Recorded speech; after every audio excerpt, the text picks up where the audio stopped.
Well, we're back again, marching slowly and steadily towards Bethlehem, the birth of the Christ child. We're going to begin by lighting our Christ candle, just to remind us that even though we're waiting for Christ to come, Christ is already here. Christ is always here in our hearts, dispelling the darkness, the light of Christ. Today's reading comes from Revelations, the woman and the dragon. A great sign appeared in the heavens, a woman clothed with the sun, with the moon under her feet, a crown of 12 stars on her head. She was pregnant and cried out in pain as she was about to give birth. Then another sign appeared in the heavens, an enormous red dragon with 7 heads, 10 horns, and 7 crowns on its head. Its tail swept a third of the stars out of the sky and flung them to the earth. The dragon stood in front of the woman who was about to give birth, so that it might devour her child the moment he was born.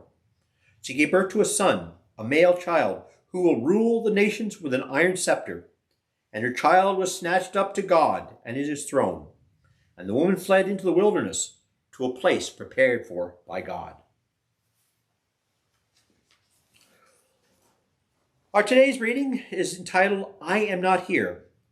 And as Michelle reflects on this particular reading, today is the feast of Nuestra Senora of Guadalupe. I have a tiny terracotta reproduction of her on my desk, given to me by a friend. Her face touched so often I can no longer distinguish the Virgin's features. There are no star-spangled on her robe. The rays that surround her are the same dull red as the rest of the image. I only know that she stands upon a crescent moon because I know the original image. But as soon as I set her back in her place and turn back to my work, the miracle occurs. I see her in my mind's eye as the woman clothed in the sun in Revelations, crowned with stars, enthroned on the moon. Mary labored to bring God into the world, clothed not in gold, nor standing on a celestial pedestal, but wrapped in the same plain flesh all of us wear, bedded down on straw. As I struggle with my own daily labors to get the beds made, to grade papers, I hear the words that Our Lady spoke to St. Juan Diego when she appeared to him on Terapac Hill.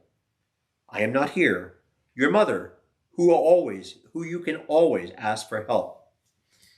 I remember sitting in the kitchen, at the kitchen table, doing my homework, while my own mother labored to feed the family, peeling potatoes and snapping ends off the string beans, her ears open to hear when I needed that small miracle to find that error in my algebra.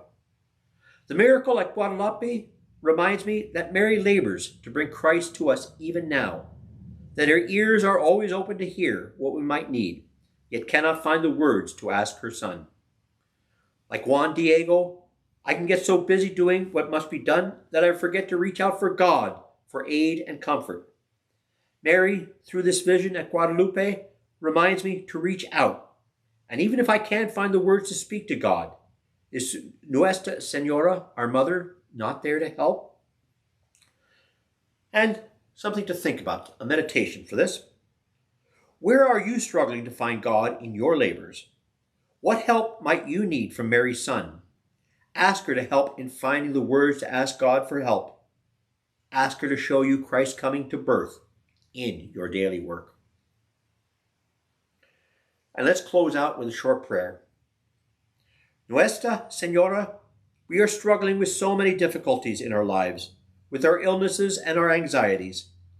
Bring us to your Son, so that he might comfort us, binding our wounds and easing our hearts. Amen. Well, that concludes this for this week. I hope you all are enjoying these devotionals as we go through and our march slowly and steadily towards Bethlehem. Until next day, stay safe and God bless.